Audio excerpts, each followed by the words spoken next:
श्रीराम मूकं करोति वाचालं पङ्गुं लङ्घयते गिरिं यत्कृपातमहं वन्दे परमानन्दमाधवं। गुरुर्ब्रह्मा गुरुर्विष्णु गुरुर्देवो महेश्वरः, गुरुः साक्षात् परब्रह्म तस्मै श्री गुरुवे नमः। श्रीराम श्रीराम श्रीराम। नष्टो मोहः स्मृतिर्लब्धा त्वत्प्रसादान् मयाच्युत, स्थितोऽस्मि गतसन्देहः करिष्ये वचनं तव। 18व्या अध्यायाचा हा जवळजवळ शेवट आलेला आहे. आपण भगवद्गीतेतले काही महत्वाचे श्लोक पाहतो आहोत. आता हा जो श्लोक आहे हा अर्जुन उवाच. भगवान उवाच हे जवळजवळ सगळ्या ठिकाणी आहे, पण मध्ये मध्ये जेव्हा अर्जुनाला शंका येते तेव्हा अर्जुन प्रश्न विचारतो तेव्हा अर्जुन उवाच असं म्हटलेलं आहे. आता हा श्लोक जो आलेला आहे ह्याच्या आधी मागचा जो श्लोक आहे त्याच्यामध्ये अर्जुन भगवंताशी एकरूप होऊन गेलेला आहे. हळूहळू हळूहळू तदाकार झालेला आहे आणि तदाकार एकरूप झाला म्हणजे मी ब्रह्मच झालो असा बोधावर आला.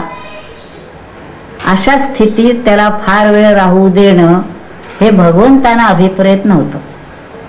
कारण जर का तो तसाच राहिला तर पुढं जे रणांगणावर युद्धाचं काम आहे ते त्याच्याकडून करून घ्यायचं होतं.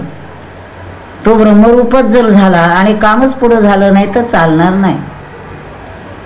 म्हणून भगवंतांच्या लक्षात आलं की त्याला थोडीशी चुणूक दाखवलेली आहे ना, आता त्याला पुन्हा खाली आणला पाहिजे आणि त्याच्याकडून जे काम करून घ्यायचंय ते घेतलं पाहिजे.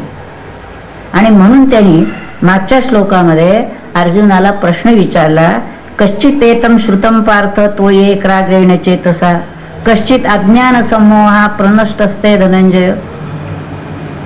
हे जे तुला 18 अध्याय मी सगळी सांगितलं हे तुला कळलं का? तुझा मोह गेला का? तू एकाग्र चित्ताने ऐकलंस का? काय हा विषय जो आहे हा एकाग्र चित्ताने ऐकला तरी कळत नाही अशी परिस्थिती आहे. मग जर आपण इकडं तिकडं लक्ष ठेवता ठेवता काहीतरी वाचता वाचता कुणीकडे तरी बघता बघता जर हा विषय ऐकला तर कळणं कदापि शक्य नाही. अर्जुनाने ते एकाग्र चित्ताने ऐकलं आणि तो त्या स्थितीत गेला. तेव्हा त्याला त्या स्थितीतून खाली आणण्यासाठी भगवंतानी त्याला हा प्रश्न विचारला की तू ऐकलंस का? मी जे काय सांगितलं ते पवित्र गीताशास्त्र जे आहे तू त्याला ऐकलंस का? तू त्याचा तुला अनुभव आला का? हे त्यांनी प्रश्नाच्या निमित्ताने त्याला जागृतावस्थेत आणायचा प्रयत्न केला. जागृतावस्थेत म्हणजे तू झोपलेला नव्हता. एक झोपण्याची अवस्था आहे, एक जागृतीची अवस्था आहे. झोपण्यामध्ये सुद्धा 3 अवस्था, सुषुप्ती, स्वप्न, त्याच्यातून बाहेर आल्यानंतर जागृती. आणि ही जी पातळी आहे ही पारमार्थिक पातळी आहे. पारमार्थिक पातळीवर जागृत झाला की त्याला व्यवहार जे आहे सगळे हे लक्षात येतं, हे तात्पुरतं आहे, असत आहे, त्याच्यात फार गुंतायचं नाही, सत्याकडे आपल्याला जायचं. ही जागृती आणण्याचं जे काम आहे हे इथं भगवंताने अर्जुनाच्या साठी केलेलं आहे. की तू जागा झालास का? मी काय सांगितलं हे तुला कळलं का? असं विचारलंय. तेव्हा त्याच्यात त्यांनी असं म्हटलंय, सात्विक भाव अर्जुनामध्ये दाटून आलेले होते. तो देहभानावर नव्हताच, मुळे डोळ्यातून अश्रू येत आहेत, कंप सुटलेला आहे. अशा स्थितीत तो होता. तेव्हा त्याला जागृत करण्यासाठी त्यांनी त्याचं वर्णन केलंय. थरथरत्या हाते रोमांच दाबून, अंगी जिरवून, स्वेद बिंदू, अंगावर घाम आलेला आहे, कंप आलेला आहे, ऊर धडधडत आहे, डोळ्यातून अश्रू येत आहेत, कंठ सद्गदित झाले. हे सगळे अष्टसात्विक भाव आहेत. ह्या भावातून तो थोडासा ब्रह्मरूप होत होता, पुन्हा खाली येत होता, पुन्हा त्या स्थितीत जात होता, पुन्हा खाली होता. अशा त्या स्थितीत असताना त्याला पूर्ण जागृत केलं. आणि मग भगवंत त्याला प्रश्न त्यांनी विचारला की मी सांगितलं ते कळलं का तुला? तेव्हा तो पुन्हा भानावर आल्यावर अर्जुनाने जे उत्तर दिलंय ते हे उत्तर दिलंय, नष्टो मोहा, माझा मोह नष्ट झाला आहे. म्हणजे मोह झाला होता हे मान्य केलेलं आहे. म्हणजे जसं एखादा म्हणतो मी उठलो, जागा झालो, म्हणजे झोपला होता पूर्वी, आता जागा झालेला आहे, तसं माझा मोह नष्ट झाला. याचा अर्थ त्याला पूर्वी मोह झालेला होता. हा मोह कशाचा होता? हा अज्ञानजन्य मोह होता. कशाचं अज्ञान होतं? स्वरूपाचं अज्ञान होतं. सहा अहम, तो परमात्माच मी असा वस्तुता स्वरूपाचा बोध असायचा, पण स्वरूपाविषयीचं अज्ञान असल्यामुळे, जन्मजन्माचं अज्ञान असल्यामुळे त्याला अज्ञानजन्य मोह झाला होता. आणि त्यामुळे तो स्वतःला अर्जुन समजत होता, हे सगळे माझे नातेवाईक आहेत समजत होता, आणि त्यांना मी कसं मारणार असा प्रश्न त्याला पडला. आणि त्याला मारलं तर पाप होणार. आणि म्हणून त्यांनी सुरुवातीला भगवंतांनाच प्रश्न विचारले की असं ह्यांना मागणं तर तू असं कसं सांगतोस? आपल्याला हे कळू नये का? थोडक्यात तुला हे कळू नये का? असं बोलणारा हे सगळे 18 अध्यायाला ऐकल्यानंतर आता त्यांनी आपली कबुली दिली आहे, स्पष्ट कबुली दिली आहे की नष्टो मोहा, माझा मोह नष्ट झालेला आहे. हे आपण केव्हा म्हणू शकतो? पूर्ण बोध आल्यानंतर म्हणू शकतो की माझा जो काय अज्ञान होतं, आता अज्ञान नष्ट होण्यासाठी काय व्हायला पाहिजे? ज्ञान व्हायला पाहिजे. अंधार नष्ट होण्यासाठी प्रकाश पडायला पाहिजे. प्रकाशाशिवाय अंधार नष्ट होत नाही, तसं ज्ञानाशिवाय अज्ञान जात नाही. मग 15व्या अध्यायात त्यांनी जे म्हटलं, असंग शस्त्रेण दृढेन चित्वा, हा जो वृक्ष आहे भववृक्ष, हा जर छेदायचा असेल तर तू कुठल्या शस्त्राने छेदायचा नाही, माझा त्याच्याशी काही संबंध नाही असा बोध ठेवून तो छेदायचा आहे. तो माझं नाहीच आहे मुळी. ते बागुलबुवा आहे ह्याची भीती मुलाला दाखवली असेल तर बागुलबुवा घालवायचा कसा? ज्या अंधारामुळे, अर्धवट प्रकाशामुळे त्याला बागुलबुवा दिसतो आहे, तो अंधार नष्ट केला की बागुलबुवा गेला. तसं या ठिकाणी मोह नष्ट झाला म्हणजे अज्ञान गेलं, ते ज्ञानामुळे गेलं. म्हणजे जे ज्ञान तुम्हाला 18 अध्याय दिलेलं आहे, कर्मयोग सांगितला, भक्तियोग सांगितला, ध्यानयोग सांगितला, ज्ञान सांगितलं, या सगळ्यामुळे माझं जर काय झालं असेल तर मला बोध झालेला आहे. नष्टो मोहा, बरं मोह नष्ट झाला, मग काय मिळालं? स्मृतिर्लब्धा, मला माझी स्मृती प्राप्त झाली. म्हणजे आतापर्यंत काय झालं होतं? आतापर्यंत विस्मृती आली होती. कशाची विस्मृती आली? स्वरूपाचीच विस्मृती आली होती. मला कळतच नव्हतं काय, हा देह म्हणजे मी अर्जुन, बस असं मला कळत होतं. ही स्मृती प्राप्त झाली असं तो म्हणतो अर्जुन. मग आता जे अज्ञान होतं ते जाऊन त्याला स्मृती प्राप्त झाली, ह्याच्यासाठी काय करायला पाहिजे ते त्यांनी सांगितलं पहिल्यापासून की गुरुकृपा पाहिजे.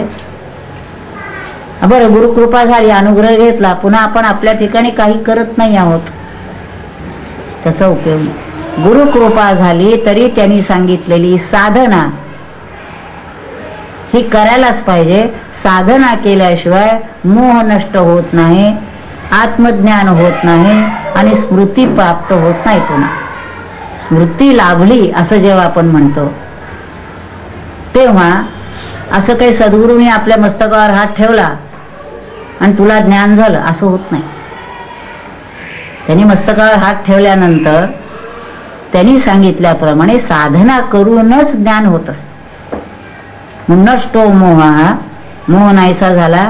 मग काय झालं पुढे? परिणाम काय झाला? स्मृती मला प्राप्त झाली. माझ्या लक्षात आलं, मी आतापर्यंत जो अर्जुन अर्जुन असं स्वतःला समजत होतो ते आता लक्षात आलं की ते नाही, हे देहाचं नाव आहे, अर्जुन आहे. स्मृती लब्धा, कशामुळे स्मृती मिळाली? त्वत्प्रसादात. भगवंतांचा अनुग्रह झाला तरी सुद्धा त्याचा प्रसाद मिळाला पाहिजे. आपला प्रसाद म्हणजे काहीतरी दिलं म्हणजे खायचं, हा असला प्रसाद नव्हे. त्वत्प्रसादात असं आपण आणि कुणाला म्हणू शकत नाही की अहो तुमच्या प्रसादामुळे मला स्मृती लाभली, असं वाटेल त्याचा प्रसाद नव्हे तो, भगवंतांचा, सद्गुरूंचा. त्वत्प्रसादात. मग प्रसाद लाभायचा कसा? त्याच्यावर ज्ञानेश्वर महाराजांनी म्हटलंय, अनन्य अभिन्ना या सेवा चित्त मियाची बरेल जे धवा तेथ प्रसादू माझा संपूर्ण झाला. तू आणि मी दोन नाही आहे, आपण एकच आहो. अभिन्न सेवेनी शिवो भूत्वा शिवम व्यजेत. जो तू आहेस तोच मी आहे, फक्त तू मोठा आहेस, सामर्थ्यवान आहेस, मी तुझाच अंश आहे. तू सागर आहेस, मी तुझ्यातला बिंदू आहे. पण पाणी दोन्ही एकच आहे. सागरातलं जे पाणी आहे ते पाणी आणि थेंबातलं पाणी, पाण्यात फरक नाही. मग फरक कशात आहे? क्वालिटीत फरक नाही, क्वांटिटीत फरक आहे. तुझ्यावर अपार सामर्थ्य आहे, सगळ्या विश्वाच्या घडामोडी करण्याचं सामर्थ्य तुझ्यात आहे, माझ्यात सामर्थ्य काही नाही. पण ज्या आनंदात तू आहेस त्या आनंदात मी राहू शकतो, मी जर त्या पात्रता मिळवली तर. स्वरूपाचा आनंद मिळवण्याचं सामर्थ्य जीवात आहे, त्यांनी प्रयत्न केला तर सद्गुरूंच्या कृपेने. मोठं सामर्थ्य मिळणार नाही, जे भगवंत करतो ते नाही करता येणार त्याला, परंतु आनंद मात्र मला तसा मिळू शकेल. त्या आनंदाला मी पात्र, तो ब्रह्मानंद आत्मानंद मला मिळू शकेल. मग त्यांनी इथं म्हटलं, त्वत्प्रसादान मया अच्युत. हे भगवंता, तुझ्या प्रसादाने हा माझा मोह नष्ट झालाय. अनेक वेळा शब्द वापरला त्याने, मत्प्रसादात, त्वत्प्रसादात, तुझ्या प्रसादाने किंवा तत्प्रसादात, त्याच्या प्रसादाने. हा शब्द पुन्हा पुन्हा आलेला आहे. म्हणजे आपल्याला जर काही मिळवायचं असेल तर भगवंतांचा प्रसाद मिळवायचा आहे. तो प्रसाद मिळवण्यासाठी काय करायला पाहिजे? त्यांनी जसा कर्मयोग सांगितला तसा कर्मयोग आचरायला पाहिजे. मी माझं काढून कर्म केलं पाहिजे. केलेलं कर्म ओम तत्सत ब्रह्मार्पणमस्तू म्हटलं पाहिजे. त्याच्यातलं अहम आणि ममत्व, हे कर्म मी केलं आहे त्याचं फळ मला मिळालं पाहिजे, हे जे आहे सगळं टाकलं पाहिजे. बोध आला पाहिजे पूर्ण की हा देह मन बुद्धीकडून होणारं प्रत्येक कर्म भगवंत करून घेतो आहे, मी त्याच्यात कुठेही नाही.